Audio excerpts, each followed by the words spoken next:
Welcome to this edition of NC Sports Weekly News. Ex-Cats are on the loose in the Emirates. What's up? It's happening in Peru. And sail to Arabia for the Tour 2013. AC34 update. Luna Rossa goes to Draper.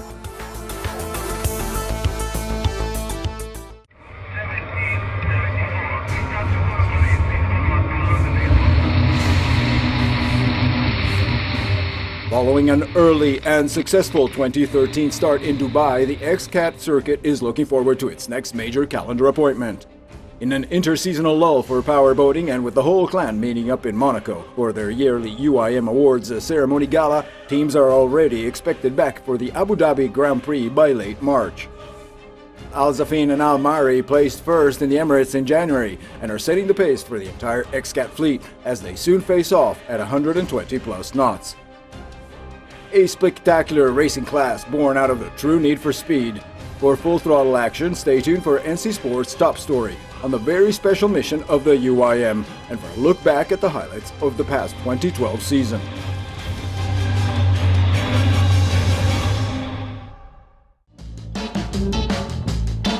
With growing popularity and attention for the sport, over 150 competitors representing 23 nations are gathering in Miraflores, Peru, from February 24 to the 2nd of March for the 2013 ISA World Stand-Up Paddle and Paddleboard Championship. A multiple discipline event with technical sprints and long distance competitions for SUP surfing, SUP racing, and prone paddle in both women and men divisions. Also at the event, a new entry, Denmark, officially just welcomed into the International Surfing Association. Full coverage and results on the next edition of NC Sports Weekly News.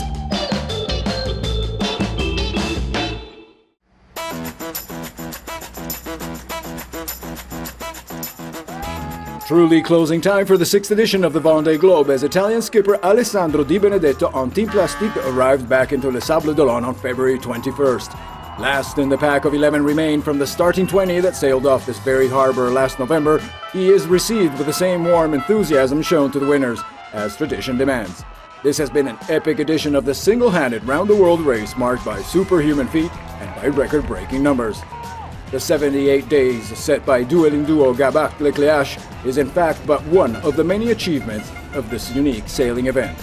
Multi-platform coverage and public response have also been unprecedented. The race was covered by 17 television channels worldwide in 50 hours of broadcast. Over 1 million fans linked into a content-packed website that offered the full ocean experience. 450,000 took to see online via the virtual racer, 75,000 enthusiasts followed via Facebook, and over 150,000 people walked the docks of Les Sables d'Olonne.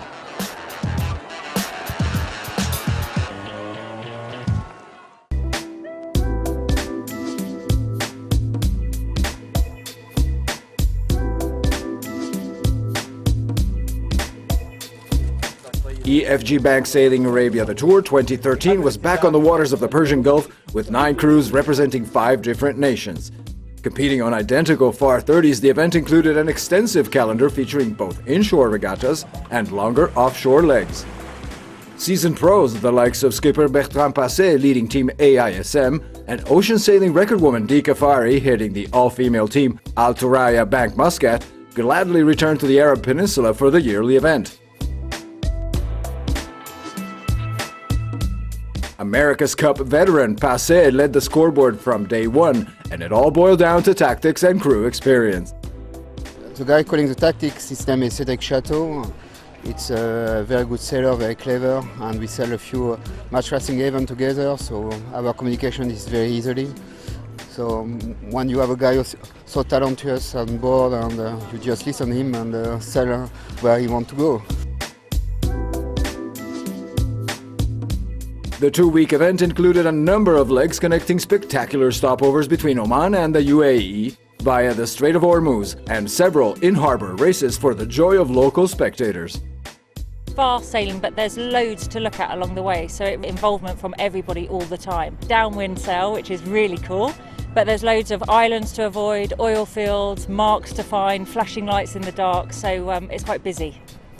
Team AISM battled closely with Pouligny's BAE and Gavigny's EFG. 4 straight wins in legs 2 through 5 placed the down payment, and the rest was just containment for Passé. The extended feature on Sailing Arabia is in the coming March edition of Seamaster Sailing, of course on the Nautical Channel. It's now official, Luna Rossa Challenge Management has reached a decision on the final makeup for the afterguard of the new AC-72. As the America's Cup countdown ticks on, and with a new boat on the water, owner Patrizio Bertelli and team manager Max Sirena are putting down the final cards in the Italian team from their New Zealand training base in Auckland. As speculated by insiders, young British talent Chris Draper will be at the helm of the new Luna Rossa for the Louis Vuitton Cup in July, and Italian top seed Francesco Bruni will work the tactics and at times take the wheel for the delicate pre-start phase. The somehow expected reshuffle also follows the departure of Spain's superstar Olympian and ocean sailor Iker Martinez from the team last January, after his meek performances on the 45s for the AC World Series in San Francisco. A certain disappointment for Spanish fans, but Italian media and public also had expectations for a titled and experienced Azzurro such as Bruni finally at the helm of Luna Rossa. A bronze medal in Athens, 2 Worlds and 3 Euro titles on 49ers, Chris also won the Extreme 40 Championship in 2009.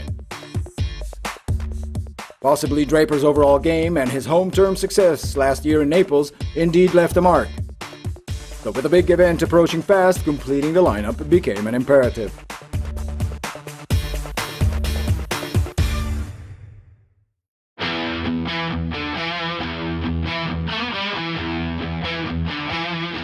Meanwhile, in San Francisco Bay, young hopefuls ages 19 to 24 from 11 nations spar at the Red Bull Youth America's Cup selections and get to meet their idols.